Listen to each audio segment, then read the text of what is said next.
D Satish Chauhan ಅವರು ಆಗಮಿಸಿದ್ದಾರೆ. ಹಾಗೆ ಈ ಸಮಾರಂಭದ ಸುಮಾರು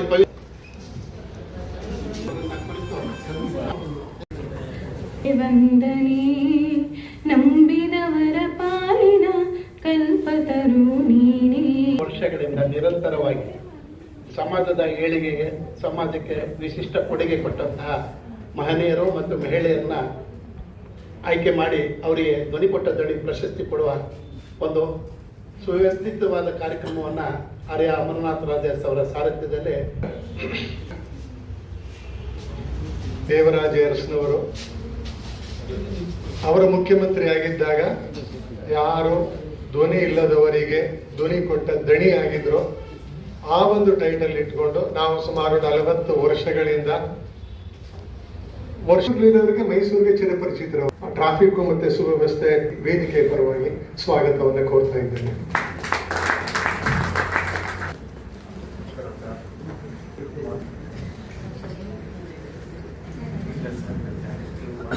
ಜೊತೆಗಿದ್ದಾರೆ ಮನೆ ಶ್ರೀ ಸೋಮಶೇಖರ್ ಅವರು ಡಿಪಾರ್ಟ್ಮೆಂಟ್ ಅಲ್ಲಿ ಕಾರ್ಯದರ್ಶಿಯಾಗಿದ್ರು ಮತ್ತೆ ವೈಯಕ್ತಿಕವಾಗಿ ಹಾಗೂ ವೇದಾಗತವನ್ನು ಬಯಸ್ತಾರೆ.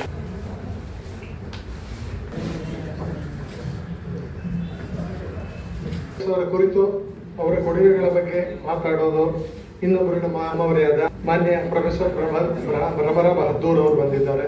ಇವರು ಉಪಾಧ್ಯಕ್ಷರು ಬಹದ್ದೂರ್ ಸಾಂಸ್ಕೃತಿಕ ಪ್ರತಿಷ್ಠಾನ. ರೀಸೆಂಟ್ ಆಗಿ ತಮಗೊಂದು ಇದು ಏನೋ ಇದ್ದಾರೆ. ಅವರಿಗೆ ಎಲ್ಲರ ಪರವಾಗಿ ಮತ್ತೆ ನಮ್ಮ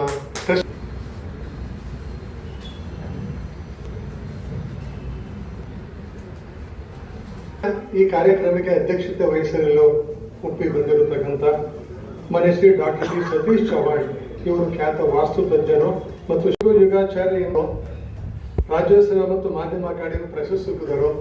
ಇಲ್ಲಿ ಬದಲಾಗಿ ಎಲ್ಲ ಅಡ್ವೈಸರು, ಎಕ್ಸಿಕ್ಯೂಟರು, ಸೊ ಎಲ್ಲ ಅವ್ರನ್ನೇ.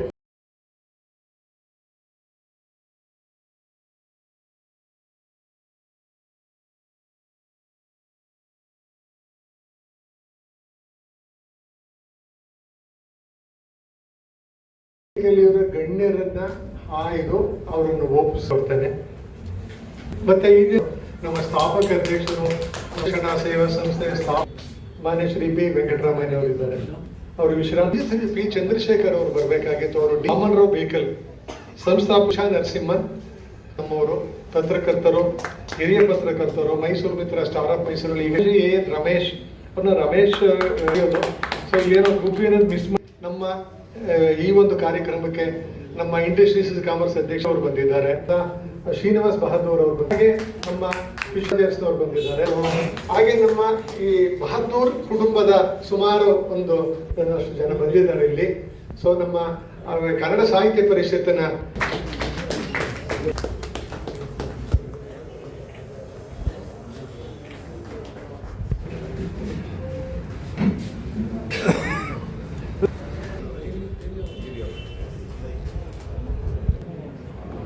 ಬಿ ವೆಂಕಟರಾಮಯ್ಯ ಅವರು ನಮ್ಮ ಜೊತೆ ಇದ್ದಾರೆ. ನಾವೆಲ್ಲ ಎದ್ದು ನಿಂತು 90 ವರ್ಷದ ಹಿರಿಯರಾದ ಪಿ ವೆಂಕಟರಾಮಯ್ಯ ವಿದ್ಯಾನಿಲಯದ ಸ್ನಾತಕೋತ್ತರ ವಿದ್ಯಾರ್ಥಿಗಳ ಭವಿಷ್ಯಕ್ಕೆ ದಾರಿದೀಪವಾಗಿದ್ದಾರೆ. ರಾಷ್ಟ್ರ ಮಟ್ಟದ ಪತ್ರಿಕೆಗಳಲ್ಲಿ ಪ್ರಕಟಿಸಿರುವ ಪಿ ವೆಂಕಟರಾಮಯ್ಯ ಅವರು ಭವಿಷ್ಯದ ಶಿಲ್ಪಿಯಾಗಿದ್ದಾರೆ.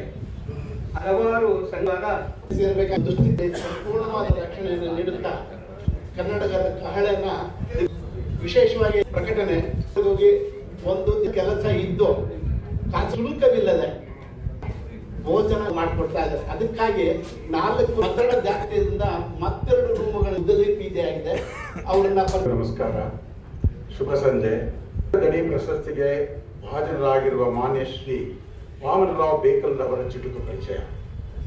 ವಿಶಿಷ್ಟವಾದ ಕಾರ್ಯಕ್ರಮಗಳ ಮುಖಾಂತರ ಯಮರಕವನ್ನು ನಿರಂತರವಾಗಿ ಬಾರಿಸುತ್ತಾ ಸುಮಾರು ವಸತಿ ಮತ್ತು ಸೌಲಭ್ಯವನ್ನು ಅತ್ಯುತ್ತಮವಾಗಿ ದಾಸೋಹದೊಂದಿಗೆ ವ್ಯವಸ್ಥೆ ಮಾಡುವ ಕಾರ್ಯಕ್ರಮವನ್ನು ನಿರ್ವಹಿಸುತ್ತಿದ್ದಾರೆ.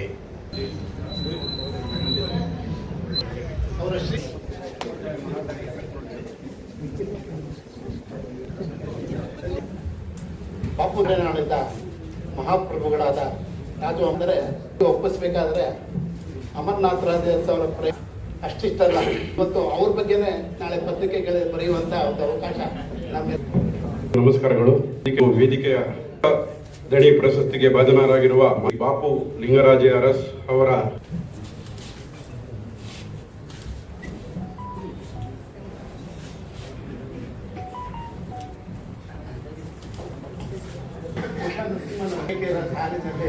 ಒಂದು ಅದ್ಭುತವಾದ ಧ್ವನಿಕೊಟ್ಟ ಧಣಿ ಪ್ರಶಸ್ತಿಗೆ ಭಾಜನರಾಗಿರುವ ಮಾನ್ಯ ಶ್ರೀಮತಿ ಉಷಾ ನರಸಿಂಹನ್ ಅವರ ಚುಟುಕು ಪರಿಚಯ. ಮಹಿಳೆಯರಲ್ಲಿ ಜಾಗೃತಿ ಮೂಡಿಸುವ ಕಾರ್ಯದಲ್ಲಿ ನಿರತರಾಗಿದ್ದಾರೆ. ಮಾನ್ಯ ಶ್ರೀಮತಿ BSc ಪದವೀಧರರಾಗಿರುವ ಶ್ರೀಮತಿ ಉಷಾ ನರಸಿಂಹನ್ ಕನ್ನಡ ಸಾಹಿತ್ಯ ಅಕಾಡೆಮಿ ಪ್ರಶಸ್ತಿ ದೊರೆತಿದೆ. ಪಯಣರಾಗ ಎಂಬ ಭಾವಗೀತೆ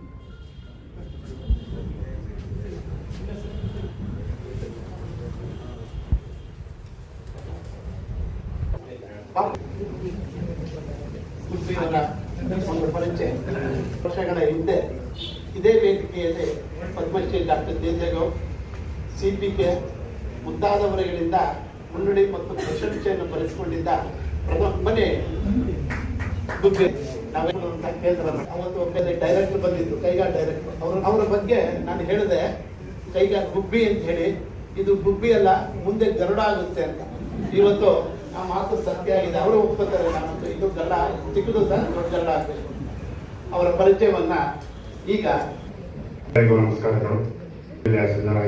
ಧ್ವನಿ ಪ್ರಶಸ್ತಿಗೆ ಇರುವ ಮಾನ್ಯ ಶ್ರೀ AN ರಮೇಶ್ ಗುಬ್ಬಿ ಅವರ ಚುಟುಕು ಪರಿಚಯ. ಉತ್ತರ ಕನ್ನಡ ಜಿಲ್ಲೆಯ ಕೈಗಾ ನಿವಾಸಿಯಾಗಿರುವ AN ರಮೇಶ್ ಗುಬ್ಬಿ ಭದ್ರವಾದ ಸ್ಥಾನ ಪ್ರಗತಿಪರ ಚಿಂತಕರಾದ ರಮೇಶ್ ಇದುವರೆಗೂ 6,000ಕ್ಕೂ ಹೆಚ್ಚು ಕವಿತೆಗಳನ್ನು 2,000ಕ್ಕೂ ಹೆಚ್ಚಿನ ಪಡೆದ ಸರಳ ವ್ಯಕ್ತಿಯಾಗಿದ್ದಾರೆ. ಮಧ್ಯಪ್ರದೇಶದ ಇಂದೋರಿನಲ್ಲಿ ರಾಜ್ಯ ಮಟ್ಟದ ನಾಟಕ ಸ್ಪರ್ಧೆಯಲ್ಲಿ ರಮೇಶ ಗುಬ್ಬಿ ವಿರಚಿತ ರಾಜನ ಲಂಗೋಟಿ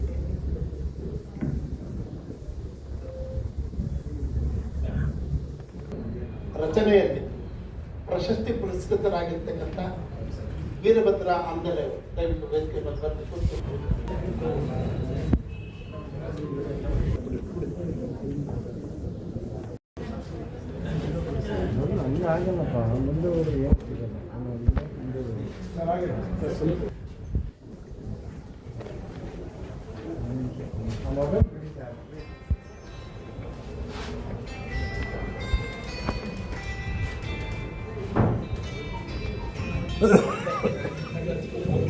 ಚಂದ್ರಶೇಖರ್ ಅವರು ಪ್ರಶಸ್ತಿಗೆ ಭಾಗರಾಗಿರುವ ಮಾನ್ಯ ಶ್ರೀ ಚಂದ್ರಶೇಖರ್ ಇಲ್ಲ, ಆದರೂ ಅವರ ಪರಿಚಯವನ್ನು ಮಾಡಿಕೊಡಿ. ಈ ಚಂದ್ರಶೇಖರ್ ಅವರು ತುಮಕೂರು ಜಿಲ್ಲೆ. ಚಂದ್ರಶೇಖರ್ ಅವರು ಈ ದಿನ ಕಾರಣಾಂತರಗಳಿಂದ ಬರಲಿಲ್ಲ. ಅವರ ಪರಿಚಯವನ್ನು ಮಾಡಿಕೊಡ್ಬೇಕು ಅಂತ ಹೇಳಿದ್ದಕ್ಕೆ ನಾನು ಅವರ ಪರಿಚಯವನ್ನು ಮಾಡಿಕೊಡ್ತೀನಿ. ಅವಕಾಶ ಮಾಡಿಕೊಡಕ್ಕಾಗಿ ದೃಷ್ಟಾಂತಗಳನ್ನ ಸನ್ನಿವೇಶಗಳನ್ನ ನೋಡಿದ್ದೇವೆ. ನಮ್ಮ ಜೊತೆ ಇದ್ರೂ ಅವ್ರ ಮನಸ್ಸೆಲ್ಲ ಬೇರೆ ಕಡೆ ಇದೆ. ಏನು ಕಾರಣ ಅಂತಾನೆ ಹೇಳೋದು ಬೇಡ.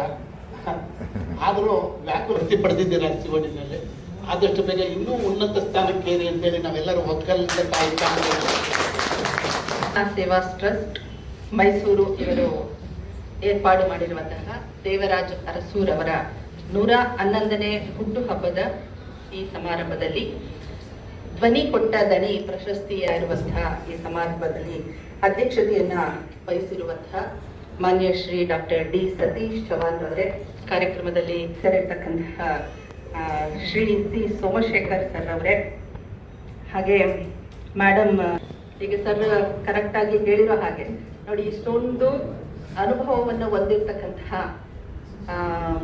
ವಯಸ್ಸಿನಲ್ಲಿ, ಅನುಭವದಲ್ಲಿ ಮತ್ತೆ ಕೊಡುಗೆಯನ್ನ ನೀಡಿರುವ ಹಿರಿಯರಾಗಿರ್ತಕ್ಕಂಥ ಎಲ್ಲರ ನಡುವೆ ನಾವು ಕೂಡ ಇರೋದಕ್ಕೆ ಅವಕಾಶ ಮಾಡಿಕೊಟ್ಟಿರೋದಕ್ಕಾಗಿ ನಾನು ಡಾಕ್ಟರ್ MGR ಅರಸು ಸರ್ ಅವರಿಗೆ ಧನ್ಯವಾದಗಳನ್ನ ಹೇಳಲಿಕ್ಕೆ ಬಯಸ್ತೇನೆ. ಮಾಡಲಿಕ್ಕೆ ಹೇಳಿದ್ದಾರೆ. ಹುಲ್ಲಾಗು ಬೆಟ್ಟದಡಿ ಮನೆಗೆ ಮಲ್ಲಿಗೆಯಾಗು, ಹುಲ್ಲಾಗು ಬೆಟ್ಟದಡಿ ಮನೆಗೆ ಮಲ್ಲಿಗೆಯಾಗು, ಕಲ್ಲ ಕಷ್ಟಗಳ ವಿಧಿಯ ಕಷ್ಟಗಳ ಮಳೆಯ ವಿಧಿ ಸುರಿಯೇ, ಬೆಲ್ಲ ಸಕ್ಕರೆಯಾಗು ದೀನ ದುರ್ಬಲರಿಗೆ, ಎಲ್ಲರೊಳಗೊಂದಾಗು ಮಂಕುತಿಮ್ಮ. ಅಂದ್ರೆ ದೀನ ದುರ್ಬಲರನ್ನ ಸದಾಕಾಲ ದೀನ ದುರ್ಬಲರು ಮತ್ತೆ ಈ ಕರ್ನಾಟಕ ಯಾವಾಗಲೂ ನೆನಪಿನಲ್ಲಿಡುವಂತಹ ಕೆಲಸಗಳನ್ನ ಮಾಡಿದಂತಹ ದೇವರಾಜು ಅರಸೂರ ಸರ್ ಅವರ ಆಚರಣೆಯ ಸಮಾರಂಭದಲ್ಲಿ ನಾವುಗಳು ಅವರ ಆಶಯಗಳನ್ನ ಒಂದು ರೀತಿಯಲ್ಲಿ ಕಾರ್ಯರೂಪಕ್ಕೆ ತರ್ತಾ ಇರುವಂತಹ ಕೆಲಸಗಳನ್ನು ಮಾಡ್ತಿರುವಂತಹ ಈ ಅನ್ವೇಷಣಾ ಸಂಸ್ಥೆ ಆಯೋಜಿಸಿರುವಂತಹ ಈ ಕಾರ್ಯಕ್ರಮದಲ್ಲಿ ಮಾಡಿರುವಂತವ್ರನ್ನ ಎಲ್ಲರೂ ನೆನ್ಪಿಟ್ಕೊಳ್ತಾರೆ. ಆದ್ರೆ ತುಂಬಾ ಜಾಸ್ತಿ ನೆನ್ಪಿಟ್ಕೊಳ್ಳೋದು ಯಾರನ್ನ ಅಂತಂದ್ರೆ ದುಡ್ಡು ಮಾಡಿರ್ತಾರಲ್ಲ ಅವ್ರನ್ನಲ್ಲ, ಯಾರು ತಳಮಟ್ಟದ ಜನರ ಬದುಕನ್ನ ಹಸನು ಮಾಡೋದಕ್ಕೆ ಕೆಲಸಗಳನ್ನ ಮಾಡಿರ್ತಾರಲ್ಲ ಅಂತಹವರನ್ನ ಯಾವಾಗ್ಲೂ ಜನತೆ ದೀರ್ಘಕಾಲದವರೆಗೂ ನೆನ್ಪಿಟ್ಕೊಳ್ಳುತ್ತೆ. ಆಯ್ತಾ? ನೀವೀಗ ನೋಡ್ಬೋದು ಅವರನ್ನ ತುಂಬಾ ನೆನಪಿಸ್ತಾರೆ. ನಾನು ಹೆಚ್ಚು ಅವರ ಸಾಧನೆಗಳ ಬಗ್ಗೆ ನಾನು ಹೆಚ್ಚು ಏನು ಹೇಳಕ್ ಹೋಗಲ್ಲ, ಯಾಕಂದ್ರೆ ಅವರ ಬಗ್ಗೆನೇ ಮಾತಾಡ್ಲಿಕ್ಕೆ ನಮ್ಮ ಭ್ರಮರ ಮೇಡಮ್ ಬಂದಿದ್ದಾರೆ, ಮತ್ತೆ ಸೋಮಶೇಖರ್ ಸರ್. ನಮ್ಮೆಲ್ಲರಿಗೂ ಕೂಡ ದಾರಿದೀಪ ಆಗ್ಬೇಕು ಅನ್ನೋ ಹಿನ್ನೆಲೆಯಲ್ಲಿ ಅವರ ಇದನ್ನ ಹೇಳ್ತಾ ಇದ್ದಾರೆ. ಈ ಕಾರ್ಯಕ್ರಮವನ್ನ ನಡೆಸ್ಕೊಂಡು ಬರ್ತಾ ಇದ್ದಾರೆ ಅಂದ್ರೆ ಅದು ಸುಮ್ಮನೆ ಅಲ್ಲ, ಅಂದ್ರೆ ಅದಕ್ಕೆ ಒಂದು ಬೇಕೊಂಡು ಬಂದಿದ್ದಾರೆ. ವೆಂಕಟರಾಮಯ್ಯ ಸರ್ರಿಗೆ 90 ವರ್ಷ ಆದ್ರೂ ಕೂಡ ಎಷ್ಟು ಲವಲವಿಕೆಯಿಂದ ಇದ್ದಾರೆ. ನಮ್ಮ ಪೊಲೀಸ್ ಡಿಪಾರ್ಟ್ಮೆಂಟ್ ಚಂದ್ರಶೇಖರ್ ಅವರು ಬಂದಿದ್ದಾರೆ. ಆಕ್ಸಿಜನ್ ಇದ್ದಂಗೆ, ಎಲ್ಲಿವರೆಗೂ ನೀವು ಪರಿಸರದಲ್ಲಿ ಆಕ್ಸಿಜನ್ ಇರುತ್ತೋ ಅದ್ರ ಇಂಪಾರ್ಟೆನ್ಸ್ ಗೊತ್ತೇ ಆಗೋದಿಲ್ಲ. ಆದ್ರೆ 1 ನಿಮಿಷ ಅದಿಲ್ಲ ಅಂತಂದ್ರೆ ಅದ್ರ ಇಂಪಾರ್ಟೆನ್ಸ್ ಗೊತ್ತಾಗುತ್ತಲ್ಲ, ಹಂಗೆ. ಆದ್ರೆ ಪೊಲೀಸ್ನವ್ರು ಮಾತ್ರ ಚೆನ್ನಾಗಿ ಬೈಕೋತೀವಿ, ಅದು ಬೇರೆ. ಹೆಚ್ಚು ಮುಂದುವರಿಸ್ಕೊಂಡು ಹೋಗ್ಲಿ ಅಂತ ಒಂದು ಆಶಯದೊಂದಿಗೆ ಹೊರಟು ಈ ಸಮಾರಂಭದಲ್ಲಿ ಪಾಲ್ಗೊಂಡಿದ್ದಾರೆ. ದೇವರ ಕೊಡುಗೆಗಳ ಬಗ್ಗೆ, ದೇವರಾಜ ಅವರ ಆದರ್ಶದ ಬಗ್ಗೆ ಅವರು ಅತ್ಯಂತ ಹತ್ತಿರದಿಂದ ನೋಡೋದು. ಸರ್ಕಾರದ AS ಅಧಿಕಾರಿಯಾಗಿ ಸರ್ಕಾರದ ಯೋಜನೆಗಳನ್ನ ಕ್ಷಣ ಕ್ಷಣವೂ ಹೊಸ ಹಸಿವು, ಬೆದಕಾಟ ಬದುಕೆಲ್ಲ ಕ್ಷಣ ಕ್ಷಣವೂ ಹೊಸ ಹಸಿವು.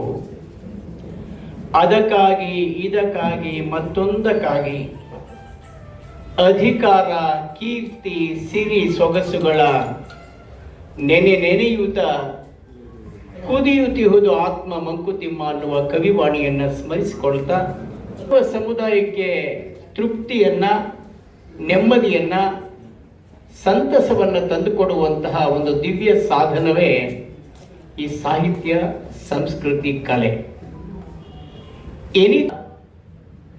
ಪವಿತ್ರವಾದ ಮಹತ್ವಪೂರ್ಣ ಕಾರ್ಯಕ್ರಮದ ನಡುವೆ ನಾವು ಇಲ್ಲಿ ಸಮಾವೇಶಗೊಂಡಿದ್ದೇವೆ. ಧ್ವನಿ ಕೊಟ್ಟ ಧಣಿ ಪ್ರಶಸ್ತಿ ಪ್ರದಾನ ಸಮಾರಂಭ. ಈ ಸಭೆಯಲ್ಲಿ ನಮ್ಮೆಲ್ಲರಿಗೆ ಮಾರ್ಗದರ್ಶಕರಾಗಿರುವ 80ರ ಪೂರ್ವ ವ್ಯಕ್ತಿ ನಮ್ಮ ಡಾಕ್ಟರ್ MGR ಅರಸ್ರವರು, ನಮ್ಮ ನಿಮ್ಮೆಲ್ಲರ ಅಚ್ಚುಮೆಚ್ಚಿನ ಹಿರಿಯ ಧೀಮಂತ ನಾಯಕರಾದ ದೇವರಾಜು ಅರಸುರವರು. ಬಹುಶಃ ಕನ್ನಡ ನಾಡಿನ ರಾಜಕೀಯ ಇತಿಹಾಸವನ್ನು ನೋಡಿದಾಗ ಕೇವಲ 25,000 ಮಂದಿಯೂ ಇಲ್ಲದಂತಹ ಒಂದು ವರ್ಗದಿಂದ ಒಬ್ಬ ಧೀಮಂತ ನಾಯಕನಾಗಿ ಅರಳಿ ನಾಡನ್ನು ಸುಮಾರು 8 ವರ್ಷಗಳ ಕಾಲ ಮುಖ್ಯಮಂತ್ರಿಯಾಗಿ ಆಳಿರುವಂತಹದ್ದು ಇತಿಹಾಸದಲ್ಲಿಯೇ ಒಂದು ಚರಿತ್ರೆಯನ್ನು ಸೃಷ್ಟಿ ಮಾಡುವಂತಹದ್ದು. ಇದು ಅದನ್ನ ನಾವು ದೇವರಾಜ ಅರಸರಲ್ಲಿ ಕಾಣ್ತೇವೆ. ಇವನಾರವ ಇವನಾರವ ಇವನಾರವ ಎಂದೆನಿಸದಿರಯ್ಯ, ಇವನಮ್ಮವ ಇವನಮ್ಮವ ಇವನಮ್ಮವ ಎಂದೆನಿಸಯ್ಯ ಅನ್ನುವ ಶರಣರ ವಾಣಿಯಂತೆ ಎಲ್ಲ ವರ್ಗದ ಜನರನ್ನ ಅಪ್ಪಿಕೊಂಡು ಅವರಿಗೆ ಬದುಕನ್ನ, ಮಾತನ್ನ, ಅಭಿವ್ಯಕ್ತಿ ಸ್ವಾತಂತ್ರ್ಯವನ್ನು ಕೊಟ್ಟಂತವರು ಅರಸರು. ಎಲ್ಲ ಪ್ರೀತಿಯ ಅಣ್ಣ ಅರಸರೇ, ನೀವು ನಮಗೆಲ್ಲ ಪ್ರೀತಿಯ ಅಣ್ಣ. 80ರ ಹರೆಯದಲ್ಲೂ ನೀವು ಇನ್ನೂ ಬಹುಚೆನ್ನ ಎಷ್ಟು ಸುಂದರವಾಗಿದೆ ನೋಡಿ ಅವರು. ನೀವು ನಮಗೆಲ್ಲ ಪ್ರೀತಿಯ ಅಣ್ಣ, 80ರ ಹರೆಯದಲ್ಲೂ ನೀವು ಇನ್ನೂ ಬಹುಚೆನ್ನ. ನಿಮ್ಮ ಜೀವನೋತ್ಸಾಹ ಅಪೂರ್ವ, ನಿಮ್ಮ ಸಾಂಸ್ಕೃತಿಕ ಪ್ರೇಮವಂತೂ ಅನನ್ಯ. ನೀವು ಶತಾಯುಷಿಗಳಾಗಬೇಕು ಎಂಬುದು ನಮ್ಮ ಹಂಬಲ.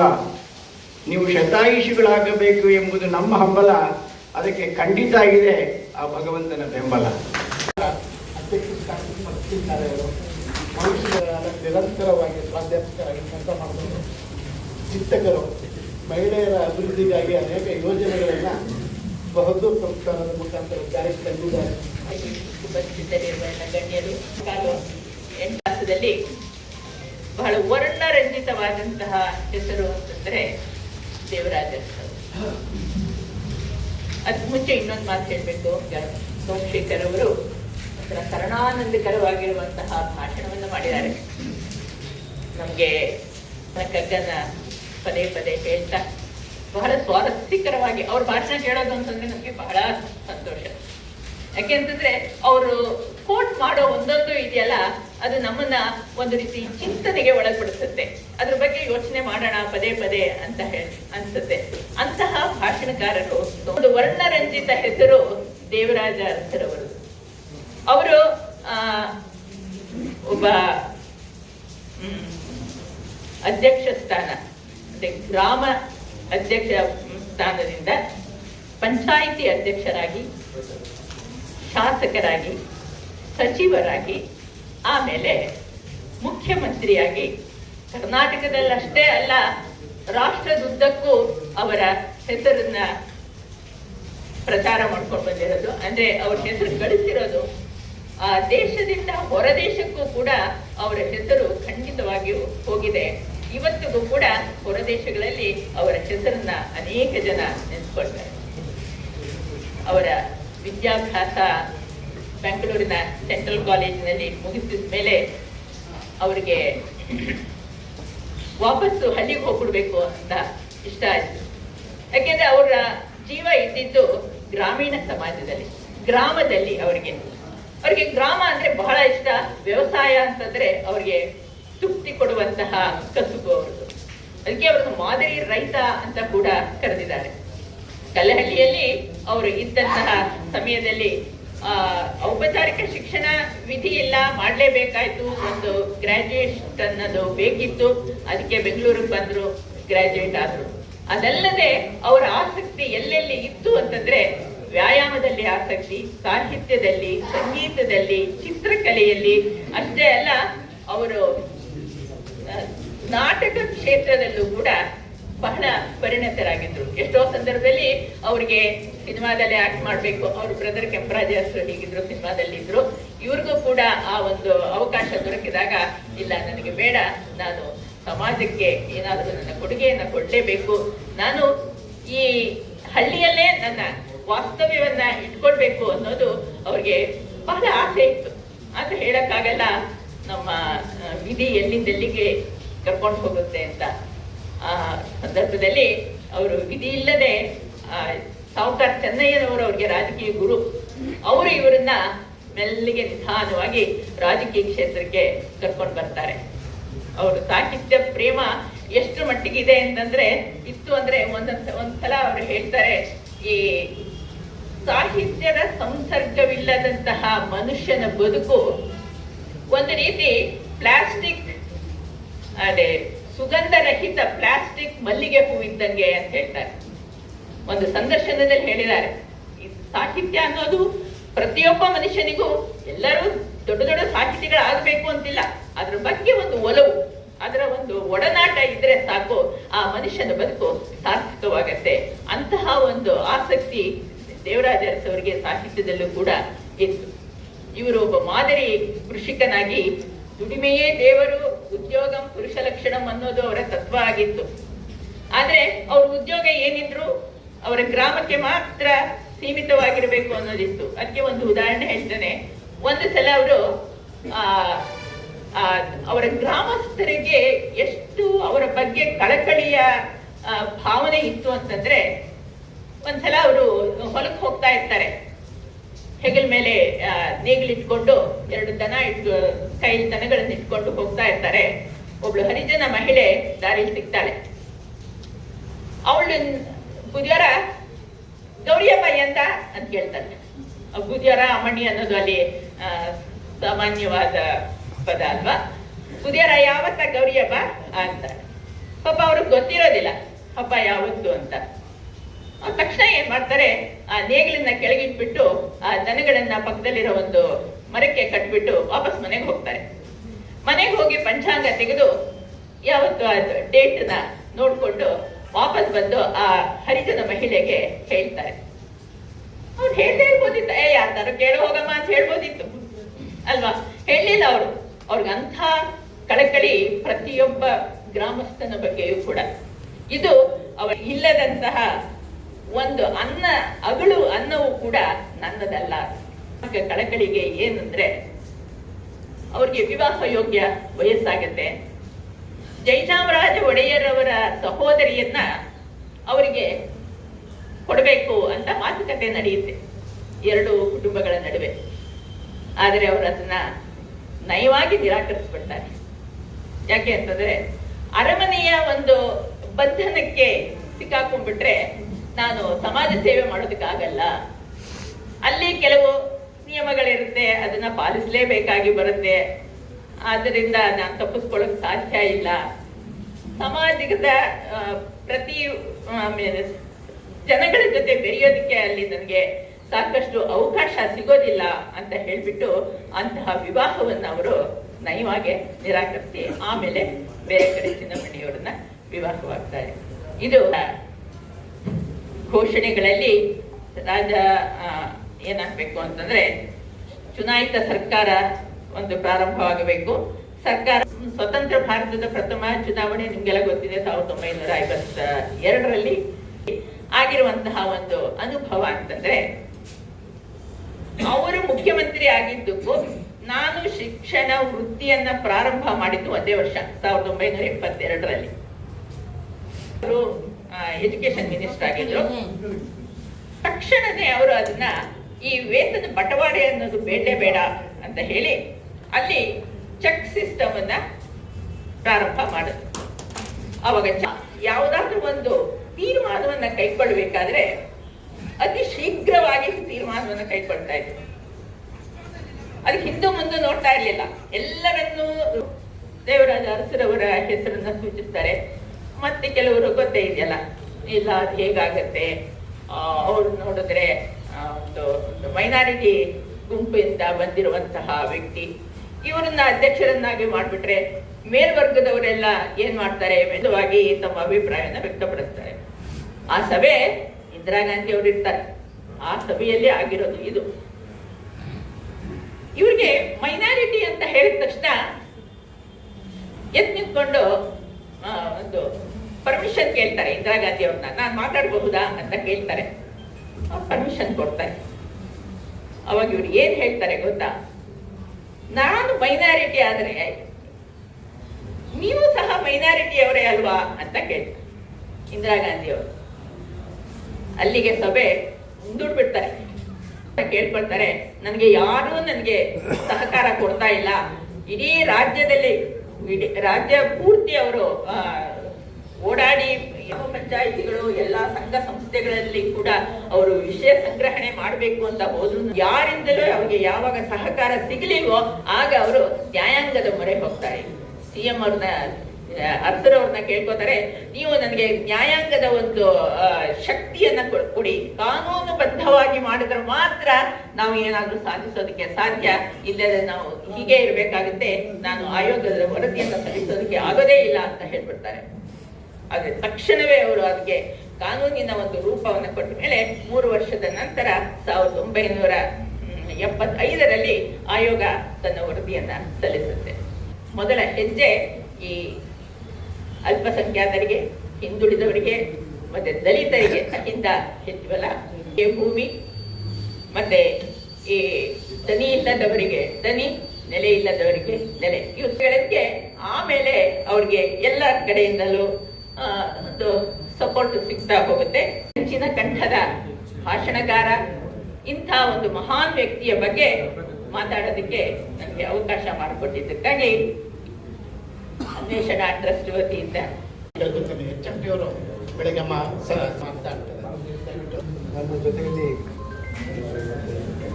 ಶೇಖರ್ ಅವರು ಹಾಗೂ ಮೇಡಮ್ ಬ್ರಹ್ಮರ ಅವರು ಅವರ ಮಾತುಗಳನ್ನು ಕೇಳಿದ ಮೇಲೆ ಈಗ ಬದಿಪಟ್ಟ ದಣಿ ವಿಷಯದಲ್ಲಿ ನಾನು ಏನು ಮಾತಾಡಬೇಕಾದ ಅವಶ್ಯಕತೆ